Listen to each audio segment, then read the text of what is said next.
এটা condition দিছে sheet arrest public prevention of all of ill effect of the hydro project on the downstream area of Assam তাৰমানে হেতু tech care কৰিব ক'লে এখন 2006 তাৰ পিছত মই সুধিলো এই চিঠিখন যেতিয়া পালো পোৱাৰ পিছত মই সুধিলো 2012 চনত এই যে 600 মেগাৱাট আপোনালোকে বিচাৰিছিলে 2006 তে what is the status power department সুধিলো status কি পালে নেকি এনেটো পেপাৰ চেপাৰ ওলাই থাকে আমাক কেতিয়াবা 200 দিয়ে কেতিয়াবা 600 দিয়ে এটা ওলাই আছে এবাৰ মই ইভেন প্ৰাইম মিনিষ্টাৰক সুধিছো where is the documents ইয়াত কি লিখিলে মই সুধিলো যে কি হৈ আছে status 12 সুধিছো তে 6 বছৰ হৈ গ'ল Government of Assam has not yet signed MOU with NSPC because allocation of 600 megawatt power as demanded by Government of Assam has not yet been finalized 2012 লৈকে ফাইনালাইজ হোৱা নাই তাৰপিছত লিখিছে the matter was discussed with the Ministry of Power Government of India on several occasions তাৰমানে কথা পাতি আছে দিয়া নাই এতিয়াও দিয়া নাই মই আপোনালোকক কওঁ এতিয়াও দিয়া নাই NSPC is executing the project work as per NOC issued by Government of Assam letter number ইমান মই বললো তেতিয়ালে আপোনালোক যদি পাৱাৰ এলোকেশন দিয়া নাই আপোনালোকে এক্সিকিউট কেনেকৈ কৰি আছে তেতিয়া কৈছে সেই এনওসি খন দেখলে যে ইখনত কৰি আছে গতিকে এইটো ষ্টেটাস তাৰপিছত আকৌ এখন চিঠি মাজতে ওলাল আমাৰ মাননীয় চিফ মিনিষ্টাৰ মহোদয়ৰ পেপাৰত ক'লে যে আমাক 600 মেগাৱাট দি দিলে পেপাৰত ওলাই গ'ল মোৰো ভাল লাগিল যে দিলে তাৰপিছত মই উলিয়ালো দিয়া কাগজখন ক'ত মই আকৌ খুজিলো খোজাৰ পিছত কাগজ দিয়া নাই এইখন হ'ল আপোনাৰ জ্যোতিৰাদিত্য স্কেন্ডিয়া তেওঁ ডিআৰচি গগৈ বুলি এখন চিঠি দিছে গগৈ পাৰ্সোনেল চিঠি সেইখনত লিখিছে the technical expert committee appointed by the planning commission to examine the technical aspect of the project has recommended that Assam to be given first charge of 300 megawatt unallocated additional power in addition to already allocated 2008 megawatt to 208 megawatt of paid power and 25 free গতিকে পাৱাৰৰ পজিশনটো আজিৰ ডেটটো এনেকুৱা হৈ আছে এই চিঠিখনে প্ৰেছত ওলাই গ'ল দিলে কোনোবাই কমেন্ট দিলে কিন্তু দিয়া নাই আমাক সেই আগৰখিনি আছে দিব মই জনাত দিব নোৱাৰে কাৰণ গোটেই 2000 মেগাৱাটটো অলৰেডি বুকড হৈ আছে আৰু হেতু কাৰণে মানুহে ইনভেষ্ট কৰিছে কোনোবা কোম্পানীয়ে সিহঁতৰ পৰা কাটি দিব নোৱাৰে কিন্তু আমি গম পাই আছো এই 600 এই 300 গতিকে এই ডকুমেন্টছে কয় আৰু যেটো কথা মই এবাৰ দিল্লীত প্লেস কৰিছিলো বিজুস গোয়েল সাহেব এবাৰো কৈছে 533 মেগাৱাট দিছো মই বলে please give show da documents so that অসমে এমওই খন কৰিব পাৰে এমওই কৰা নাই বুলি তো কৈ আছে এমওই খন কৰিবলৈ যেতিয়া খুজিলো সব ঠাণ্ডা আৰু অসম গভৰ্ণমেণ্টে কৈছে আমাক দিয়া নাই কাৰণে আমি এমওই কৰা নাই গতিকে কিমান ক্ৰিটিকেল ষ্টেজত আমি আছো মই এটোকে মেইন কৰি আছো তাৰপিছত আপোনাৰ ব্ৰহ্মপুত্ৰ বোৰ্ডৰ এইখিনি কাগজ এইখিনি মই ক'লো অলৰেডি তাৰপিছত এইটো এই যে মই কৈছিলোঁ ৰিজাৰ্ভাৰ অপাৰেশ্যনৰ কাৰণে 3টা প্ৰজেক্ট একেলগে থাকিবলৈ 3টা প্ৰজেক্টৰ মই আটাইতকৈ মেজৰ পইণ্টটো অহাই নাই মই এতিয়া কৈ আছোঁ আপোনাৰ ইয়াতে ব্ৰহ্মপুত্ৰ বোৰ্ডে লিখিছিলে এটা এইটো নালাগে মই ক'লোঁ আপোনালোকক যে খুজি পোৱা নাই ইয়াত আপোনাৰ ইয়াৰ পিছত কি হ'ল আপোনাৰ মই যেতিয়া কুৱেৰি কৰি গম পালোঁ এবাৰ মই যেতিয়া কথাটো উলিয়ালো যে ব্ৰহ্মপুত্ৰ বোৰ্ডৰ লগত কানেকশ্যন নকৰাকৈ কামবিলাক হৈ আছে যদিও অৰ্ডাৰবিলাকে কৈছে তেতিয়া NSPC কাণত পৰিলে কথাটো যে ব্ৰহ্মপুত্ৰ বোৰ্ডক বাইপাছ কৰি আছে তেতিয়া কি হ'ল সেইটো এটা ইণ্টাৰেষ্টিং আমাৰ অসমীয়া মানুহ অতি জ্ঞানী গুণী মানুহ কেনেকৈ ট্ৰেপ হৈছে মই এইটোকে কৈ আছোঁ হঠাৎ খান্তিকা মাজুলীকে মোক ফোন কৰিলে চবেই চিনি পায় যে খান্তিকা মই আপোনাক লগ পাব লাগে তেওঁ সেৱাৰ অধ্যক্ষ তেতিয়া মই বোলো আপোনাৰ লগত সেৱাৰ লগত একো কানেকশ্যন নাই মইতো ইঞ্জিনিয়াৰ আপুনিতো বেলেগ এটা আছে বোলে না মই দিল্লীৰ পৰা কৈ আছোঁ আপোনাক আজি এতিয়াই লগ পাব লাগে আহি আছোঁ বোলে ক'ৰ পৰা বোলে দিল্লীৰ পৰা বোলে আহক আহিলে আহি পেলাই ক'লে খান্তিকাৰ আপুনি ডেমৰ এইটোত লাগি আছে আপোনাৰ পৰা ডেমৰ অলপ জানিবলৈ খুজিছোঁ বোলে আপোনাৰ ৰেফাৰেঞ্চ কি অকল ডেম এনেই নে কিবা বোলে নহয় মোক ডাইৰেক্টৰ কৰি দিলে NSPC ইণ্ডিপেণ্ডেণ্ট ডাইৰেক্টৰ কৰিব পাৰে তে কি লাগে আপোনাক বোলে এনেকুৱা এই গোটেইবিলাক এনেকৈ আপুনিতো কৰি আছে মই জানিব মই ৰিলেশ্যন ৰাখিলোঁ আগতে মই যে ব্ৰহ্মপুত্ৰ বোৰ্ডক এণ্টেগল কৰা নাই বুলি কৈছিলোঁ তাৰ প্ৰুফ হিচাপে মোক এটা কম্প্ৰিহেনচিভ ষ্টাডি এটা নকৰা নহয় কৰিছিলে সেই ৰিপৰ্টটো তেখেতে মোক আনি দিলে সেই ৰিপৰ্টটো আপোনাৰ চাব চেণ্ট্ৰেল ইলেক্ট্ৰিকেল অথৰিটিৰ কণ্ডিশ্যনটো আছিলে before starting of the work January 2005. কিন্তু ষ্টাডিটো কৰিছে after starting the work, that is in 2005 November. তাৰ ৰিপৰ্ট এটা আনি দিলে। সেই ৰিপৰ্টটো মানে প্ৰুফ হিচাপে আনিলে যে ব্ৰহ্মপুত্ৰ বোৰ্ডে মিছাকৈ কৈছে। আচলতে ব্ৰহ্মপুত্ৰ বোৰ্ডে ঠিকেই কৈছে, বিফৰ কৈছিলে, বিফৰ কৰা নাই, আফটাৰ কৰিছে, মই আফটাৰ সোধাও নাই। সেই ৰিপৰ্টটো পোৱাৰ পিছত মই আৰু এটা সাংঘাতিক তথ্য পালোঁ, যিটো মই এতিয়া শ্বেয়াৰ কৰিম। তাত কৰিছে কি, ব্ৰহ্মপুত্ৰ বোৰ্ডৰো মানুহ আছে, প্ৰায় 10জন ছিনিয়ৰ অফিচাৰে চহী কৰিছে। তাত কৈছে যে NSPCয়ে অৰিজিনেলি NSPCয়ে যেতিয়া প্ৰজেক্টটো 2000 চনত ল'লে, তেতিয়া সোৱণশিৰি নদীখনত তেওঁলোকে ইণ্টিগ্ৰেটেড প্ৰজেক্ট হিচাপে 3টা প্ৰজেক্ট একেলগে ইনভেষ্টিগেট কৰি 3টা ষ্টাডি কৰিছে, আপাৰ, মিডিল এণ্ড লোৱাৰ। তাত একদম ক্লিয়াৰ লিখা আছে আপাৰ, মিডিল এণ্ড লোৱাৰ। তেতিয়া তাৰমানে NSPCয়ে এক্সিকিউট কৰাৰ কথা আছিলে তিনিওটা। ওপৰতটো ডেমৰ হাইট দিছে, মেগাৱাট দিছে, দি কৈছে ওপৰৰ আপাৰ ষ্টেজত ফ্লাড কুচনিং ৰখা হৈছে 10 মিটাৰ। মিডিলটোত কিমান জেনেৰেট হ'ব সেইটো দি কৈছে 15 মিটাৰ ফ্লাড কুচনিং দেই, একেখন নদী। তাৰপিছত কৈছে এই 15 আৰু 10 is sufficient for downstream impact নহ'বলৈ। চ' লোৱাৰ সোৱণশিৰিৰ 116 মিটাৰ ডেমটোত ফ্লাড কুচনিঙৰ কোনো প্ৰয়োজন নহ'ল, সেইকাৰণে আমি তাত ফ্লাড কুচনিং ৰাখিব নালাগে বুলি কৈ পেলাই তেওঁলোকে লোৱাৰটো আৰম্ভ কৰি দিলে 116 মিটাৰ। তেতিয়া আৰু এইটো লিখা আছে আপাৰ আৰু লোৱাৰ দুটাৰ এবচেঞ্চত, আপাৰ আৰু মিডিল দুটাৰ এবচেঞ্চত লোৱাৰ সোৱণশিৰিৰ 16 মিটাৰ ডেমটোৱে কেতিয়াও আপোনাৰ ডাউনষ্ট্ৰীম ইম্পেক্ট ৰখাব নোৱাৰে, কেতিয়াও ৰখাব নোৱাৰে, চাইন কৰা আছে চবৰে। সেই সময়ত তেওঁলোকৰ আণ্ডাৰত আছিল, তেওঁলোকে ভাবা নাই যে এনেকুৱা এটা গোলমাল হ'ব। তাৰপিছত কি হ'ল, এইটোতো মই আৰু এটা নতুন তথ্য পালোঁ যে এইটোতো সাংঘাতিক কথা। তাৰপিছত মই চেণ্ট্ৰেল গভৰ্ণমেণ্টক সুধিলোঁ, এতিয়াতো ডেম আমাৰ 116 মিটাৰ ডেমটো আকৌ ডেমটো নিজেও আনছেফ, সেইটোতো এটা বেলেগ ইছ্যু। কিন্তু ওপৰ দুটাৰ এবচেঞ্চত এইটোতো কমিশ্যন কৰিবই নোৱাৰে এজ পাৰ দিয়াৰ ৰেকৰ্ডছ। তেতিয়া মই প্লেনিং কমিশ্যনক সুধিলোঁ যে এই ওপৰৰ ডেমকেইটা কি ষ্টেজত আছে। এতিয়া এইটো যিটো হৈছে এইটোতকৈ সেইকেইটা বেছি হ'ব লাগিব, আগে কমিশ্যন কৰিব লাগিব, নহ'লেতো ফ্লাড প্ৰব্লেম হ'ব। তেতিয়া প্ৰথমতে মোক ক'লে প্লেনিং কমিশ্যনৰ পৰা, it is not out of place to mention that all the 3 major projects are in Subansiri, that is Subansiri Upper, Subansiri Middle and Subansiri Lower were transferred by MOP to NSPC in May 2000 and were with NSPC at the time of TEC of Subansiri Lower Hydroelectric project. Translate talke nije likhi dise bole. তাৰপিছত ক'লে subsequently Subansiri Middle and Subansiri Upper project had been handed over to private developer. সেই দুটা তাৰমানে withdraw কৰিলে, 2012 কথা কৈছোঁ। তাৰপিছত মই ক'লোঁ ঠিক আছে, উইথড্ৰ কৰিছে, মই বুজি পাইছোঁ। হোৱাট ইজ দ্য ষ্টেটাছ, আজিৰ ডেটত কিমান আগবাঢ়িছে কামটো, কিমান দূৰ হৈছে। তেতিয়া লিখিলে it is last paragraph that Subansiri Middle and Subansiri Upper projects are currently under various stages of development and DPR of these projects have not yet been received in Central Electrical Authority. The flood moderation aspect would be approved by CWC for this project after finalization of the layout features of this project by the respective developers. এইটো তাৰমানে তেওঁলোকে কৈ আছে investigation হৈ আছে, আজিৰ ডেটতো investigation হৈ আছে আৰু এতিয়া বন্ধ হৈ আছে। আপুনি চাব তিনিওটা প্ৰজেক্ট ইণ্টাৰলিংক, তলৰটোত আমি যুঁজি আছোঁ আৰু ওপৰটোত এতিয়া ইনভেষ্টিগেশ্যন কৰি আছে, বোলে জংঘল চাফা কৰি আছে, এনেকুৱা কিবা। আৰু আমাৰ ইয়াৰ কিছুমান ইঞ্জিনিয়াৰ আছে।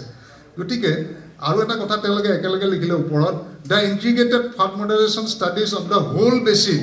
ৱেৰ carried out by NSPC in October 2005, যিটো মই ক'লোঁ তিনিটা একেলগে। তাৰপিছত লিখিছে 3 number পেৰাত, during the 4th meeting of the technical group, it was decided that NSPC could go ahead with the Lower Subansiri project subjected to condition that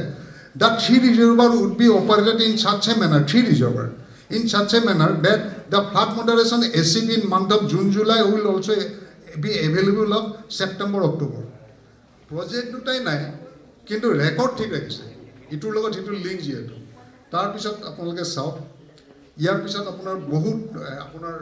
joint steering কমিটিৰ meeting হৈছে, বহুত মোৰ লগত চব কপি আছে, দিল্লীত হৈছে। সেই কপিবিলাক একচুৱেলি আমি পাব নালাগে, কিন্তু মই পাইছোঁ। প্ৰতিখন জইণ্ট ষ্টিয়াৰিং কমিটি মিটিঙত প্ৰতিখনতে ক'ৰবাত নহয় ক'ৰবাত এটা পেৰেগ্ৰাফ তেওঁলোকে চহী কৰাৰ আগতে ভৰাইছে যে তিনিওটা ৰিজৰ্ভাৰ, তিনিওটা প্ৰজেক্ট অনলাইন থাকিব লাগিব, আৰু যদি নাথাকে অসমত ফ্লাড কণ্ট্ৰল, ইৰোশ্যন কণ্ট্ৰল এইবিলাক ডাউনষ্ট্ৰীম ইম্পেক্ট কোনেও ৰোধ কৰিব নোৱাৰে কিমান চিৰিয়াছ ডকুমেণ্ট তাৰমানে চুৰি কৰা মানুহকেইজনেও ভাবিছে আমিতো নাপামেই এইবিলাক কৈছে তিনিওটা হ'ব লাগিব তিনিওটা থাকিব লাগিব এই একদম 2013লৈকে একেটা কথা তেওঁলোকে ৰিপিট কৰি আছে প্ৰতিখন মিটিঙত তেওঁলোকৰ ইণ্টাৰনেল আৰু প্ৰতিটো কপি মোৰ লগত আছে তাৰপিছত আন্দোলন হৈ আছে এতিয়া মই এইখিনি ক'লোঁ আন্দোলন হৈ এটা সময়ত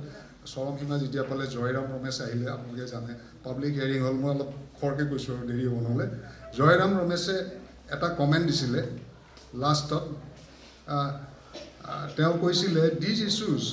I would request Prime Minister to call a meeting of the Union Power Minister, Union Minister of Water Resources and myself to discuss the issues that I have put down in this letter. These issues are bound to be the subject of agitation given that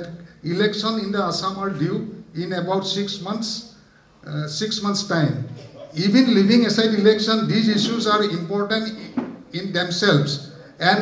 merit our serious consideration. Personally, I believe that some of the concerns that are expressed cannot be dismissed lightly. And এইখন যেতিয়া prime মিনিষ্টাৰক দিলে তাৰ দুদিন পিছত তেওঁ এইটো পোষ্টৰ পৰা আঁতৰাই দিয়া হ'ল চেণ্ট্ৰেল গভৰ্ণমেণ্টত তেওঁৰ মিনিষ্ট্ৰীয়ে গ'ল গতিকে এই ধৰণে কামটো আগবাঢ়িছে এতিয়া মই আপোনালোকক আচল বস্তুটো দেখাব গৈছোঁ এই যে তিনিওটা অনলাইন থাকিব লাগিব প্ৰথম ডায়েগ্ৰামটোত দেখাইছোঁ মই তিনিটা প্ৰজেক্ট আছে আপাৰ ষ্টেজ মিডিল ষ্টেজ লোৱাৰ ষ্টেজ গতিকে তাত 10 মিটাৰ আপোনাৰ এইটো আপাৰ ষ্টেজ ইয়াত 10 মিটাৰ ফ্লাড কুশনিং আছে গতিকে এইখিনি পানী ৰাখিব মিডিল ষ্টেজত ইয়াত 15 মিটাৰ আছে এইখিনি ৰাখিব গতিকে লোৱাৰ ষ্টেজ 116 মিটাৰ ডেমটোত ফ্লাড কুশনিঙৰ দৰকাৰ নাই হ'ব লাগিছিল এইটো এতিয়া এই দুটা নাই এই দুটা নোহোৱা অৱস্থাত এই 25 মিটাৰ পানীটো ক'ত যাব এই আমাৰ 116 মিটাৰ ডেমটো না ওখ কৰিব পাৰে না চাপৰ কৰিব পাৰে সেইটো ডেমৰ নিজৰে হেল্থ ঠিক নহয় গতিকে এই পানীখিনি ক'ত যাব গতিকে মই ভাবোঁ আমি যিটো ডাউনষ্ট্ৰীম ইম্পেক্টৰ কথা পাতি আছোঁ এক্সপাৰ্ট কমিটি হৈছে কিবা হৈছে ডেম ষ্টেবিলিটিৰ বাহিৰেও মই ভাবোঁ upstream impact is the main মানে I am not concerned with downstream impact of the dam I am concerned upstream impact on the dam কাৰণ এইটোতো তেওঁলোকে নিজেই কৈ আছে লাষ্ট মিটিংখন আপোনাৰ 2013ত ব্ৰহ্মপুত্ৰ বৰ্ডৰ অফিচত হৈছিলে তাতো কৈছে তিনিওটা অনলাইনত থাকিব লাগিব গতিকে মানে আমি ক'ৰবাত ষ্টাডি কৰি আছোঁ আমি ডাউনষ্ট্ৰীম মাছ মৰিব শিহু নাইকিয়া হ'ব সেইটোতো ইমেটেৰিয়েল আপোনাৰ ইম্পেক্টটো হ'বই সেইকাৰণে এভইডেড এই ডায়েগ্ৰামটো মই সেইকাৰণে আপোনালোকক দেখুৱাব খুজিছিলোঁ নেক্সট আপোনাৰ আৰু এটা বস্তু মই দেখাওঁ এতিয়া মই একদম শেষলৈকে আহিছোঁ মই অকলে যুঁজি যেতিয়া ভাগৰি গৈছোঁ লাষ্টত দেখিলোঁ আৰু মই ইমান পেপাৰ নিউজ কৰিছোঁ হেডলাইন কৰিছোঁ আপোনালোকে হয়তো পঢ়িছে মই এটা কথা বাৰে বাৰে কৈছোঁ মোৰো ভুল হ'ব পাৰে কাৰণ মই সেই লাইনৰ এক্সপাৰ্ট নহয় মই চিম্পল এজন ইঞ্জিনিয়াৰ গতিকে কোনোবাই মোক ৰেক্টিফাই কৰক বা মোক ক্লেৰিফাই কৰক আজিলৈকে কোনো কণ্ট্ৰাডিক্ট কৰি ইভিন NHPC তেওঁলোকেতো মোৰ এগেইনষ্টে কিবা এটা ক'ব পাৰিলে আপুনি এইটো ভুল কৰিছে আজিলৈকে মই পোৱা নাই এক নম্বৰ লাষ্টত মই দেখিলোঁ আপোনাৰ এনেকেই চলি আছে আমাক প্ৰজেক্ট লাগে মোৰ প্ৰজেক্টটো লাগে it should be proper scientific way আমাক হাইড্ৰ' ইলেক্ট্ৰিক প্ৰজেক্ট লাগে ভগৱানে আমাক পানী দিছে ইমান ভাল god gifted natural water resource আছে তাৰ স্বচ্ছ ব্যৱহাৰ লাগিব নিৰ্মল ব্যৱহাৰ লাগিব বিশুদ্ধ প্ৰজেক্ট লাগিব কিন্তু এই ধৰণৰ নহ'ব গতিকে কথাটো মই এই অক্টোবৰ মাহৰ 29 তাৰিখে facts and figure everything reflect কৰি I wrote a letter along with documents to prime মিনিষ্টাৰে ৰিচিভ কৰিলে কৰি পেলাই আপোনালোক একদম শেষৰ কথাখিনি কৈছোঁ এতিয়া প্ৰাইম মিনিষ্টাৰে ৰিচিভ কৰি ইমিডিয়েটলি নৱেম্বৰৰ ফাৰ্ষ্ট উইকত সৰ্বানন্দ সোণোৱালকো কপি দিছিলোঁ তেখেতে মোক ইমিডিয়েট মাতি পঠালে দিল্লীলৈকে মই গ'লোঁ নিজৰ খৰচত চেণ্ট্ৰেল গভৰ্ণমেণ্টৰ খৰচত মানে গৈ পেলাই মই সৰ্বানন্দ সোণোৱালক লগ পালোঁ তেওঁক এদিন মোৰ পৰা এই ৰিপৰ্ট কপিটো তেওঁ বুজি পোৱা নাই একো এদিন আপোনালোক যেনেকৈ কৈছোঁ তাতকৈ ডিটেইল তেওঁৰ লগত বহি এদিন মই তেওঁক বুজাই পেলাই মই ভাবিলোঁ যে মোৰ কাম হ'ল মই যাওঁ আৰু নেক্সট ডে তেতিয়া তেওঁ পীযুষ গোৱেলক ফোন কৰিলে ফোন কৰি ক'লে যে এনেকুৱা কথা কাটনিয়াৰ বুলি এজন ইঞ্জিনিয়াৰ আহিছে কালি আপোনাৰ লগত এখন মিটিং কৰিম ইন মাই প্ৰেজেঞ্চ তেতিয়া তেওঁ ক'লে হ'ব বুলি কোৱাৰ লগে লগে মোৰ বিপদ হৈ গ'ল মোৰ টিকেট আছিলে নেক্সট ডে মোক ক'লে আপুনি যেনেকৈ নহওক একদিন থাকক আল্টিমেটলি মই টিকেট কেঞ্চেল কৰিলোঁ কৰি 3 গুণ মানে ফেয়াৰ দি পেলাই মই এদিন পিছুৱালোঁ ঠিক আছে সেইটোতো মোৰ একো আপত্তি নাই পিছদিনা 1:30 বজাত চাই কমপ্লেক্সত তেওঁৰ চেম্বাৰত মিটিং কল কৰিলে পীযুষ গোৱেলৰ কাৰণে ৰখি আছোঁ অহা নাই লাষ্টত মিষ্টাৰ চৌধুৰী বুলি তেওঁ ছেক্ৰেটাৰী পাৱাৰ যোৱা 10 বছৰ ধৰি তেওঁ হেণ্ডেল কৰি আছে সুবনশ্ৰী প্ৰজেক্ট গতিকে 10 বছৰ কৰা মানুহজনক তেওঁ পঠিয়াই দিলে আহি পেলাই প্ৰথমতে মোক চিনি নাপায় মোক চিনাকি কৰি দিয়াও নাই ফেচ টু ফেচ সৰ্বানন্দ সোণোৱালৰ লগত ফেচ টু ফেচ বহি কথা পাতি তেওঁ সৰ্বানন্দ সোণোৱাল তেওঁ ক'লে এই কিয় হোৱা এই সুবনশ্ৰী কিয় হোৱা কাৰণ পাৱাৰ ছেক্ৰেটাৰীটো তেওঁ বোলে নাই মানুহবিলাকে এনেই হেৰি কৰি আছে একদম ভাল প্ৰজেক্ট এটা মিছামিচি অসমীয়া মানুহবিলাকে এই আৰু মানে অসমীয়াৰ এগেইনষ্টে তাৰপিছত মোক চিনাকি কৰিলে দিয়াৰ পিছত মই চিনাকি হ'লোঁ হোৱাৰ পিছত ক'লে কি হ'ল প্ৰথমতে তেওঁৰ টোনটোৱে বেলেগ ছেক্ৰেটাৰী IAS অফিচাৰ আৰু মই এজন সাধাৰণ অসমীয়া কৈছে কি হ'ল আপোনাৰ কিয় আহিছে মই বোলো নহয় কিয় আহিছে নহয় মোক আপোনাৰ লগত কথা পাতিবৰ কাৰণে ৰখাইছে মই কালিয়ে গ'লোঁ এটা তাৰপিছত মই তেওঁৰ লগত আৰ্গুমেণ্ট কৰিলোঁ যে এইবিলাক কথা এই যে 3টা প্ৰজেক্ট আপোনালোকৰ ইয়াত ৰিফ্লেক্ট কৰি আছে যদি প্ৰজেক্টকেইটা নায়েই ইনভেষ্টিগেশ্যন হৈ আছে আপোনালোকে 2013লৈকে প্ৰতিখন মাইনছত কিয় আনি আছে এইটো যে 3টা অনলাইন থাকিব লাগিব হোৱাট ইজ দিছ এই ধৰণে যেতিয়া প্ৰশ্ন কৰিলোঁ তাৰপিছত চিৰি থাটে ৰিপৰ্টৰ কথাও ক'লোঁ ইটোও ক'লোঁ আপোনাৰ ডেম ডিজাইন ৰিভিউ কমিটিৰ তাৰপিছত তেওঁ মানে মোৰ লগত লাহে টোন ডাউন হ'ল হৈ পেলাই তেওঁ উত্তৰ দিব পৰা নাই কাৰণ তেওঁ টেকনিকেল মানুহ নহয় ইমিডিয়েটলি ভূঞা ছাৰ ইমিডিয়েটলি 4টা বজাত তেওঁ SOS কৰি মিষ্টাৰ ভাৰ্গৱ বুলি ডাইৰেক্টৰ টেকনিকেল NSPC ফৰিদাবাদৰ পৰা মাতি পঠালে ইমিডিয়েটলি আহিলে আধা ঘণ্টাৰ ভিতৰত তেওঁ আহিলে কেনেকৈ আহি পালে নাজানো আৰু আহি পালে প্ৰায় সৰ্বানন্দ সোণোৱাল মই ভাৰ্গৱ এইটো 4 নৱেম্বৰৰ কথা আৰু তেওঁ নিজে মিনিষ্টাৰক ৰিপ্ৰেজেণ্ট কৰিছে আমাৰ ইণ্টাৰেকশ্যন কৰাই দিলে মই ভাৰ্গৱক সুধিলোঁ Bhargav is a nice man দেই তেওঁ ভাল কিন্তু তেওঁ কথা ক'ব নোৱাৰে চব কাৰণ he is employ of NSPC মই তেওঁক ক'লোঁ যে এইবিলাক আপোনালোকে কি ৰিফ্লেক্ট কৰি আছে downstream impact I am not at all concerned মই আপোনাক একো নোধোঁ হোৱাট আপুনি এই পানীখিনি কেনেকৈ পাৰ কৰি দিব সেইকেইটাৰ এবচেঞ্চত আপোনালোকে নিজেই কৈ আছে যে সেইকেইটা নহ'লে অসম ডুবি যাব এনেকুৱা ৱৰ্ডো আছে ক'ৰবাত তেতিয়া তেওঁ উত্তৰ দিব পৰা নাই শুনি আছে চবে লাষ্টত ডিচিশ্যন কি দিলে জানেনে লাষ্টত তেওঁলোকৰ যাবৰ হৈছে এই মিষ্টাৰ চৌধুৰীয়ে ক'লে ভাৰ্গৱক বোলে আপ খাটনিয়াৰ जी हो गई थी खतनियार जी को फरीदाबाद ले जाइए आप लोग को हेडक्वार्टर में खतनियार जी आप चला जाइए अभी शाम से बैठिए रात तक दोस्ती बना लीजिए चाबते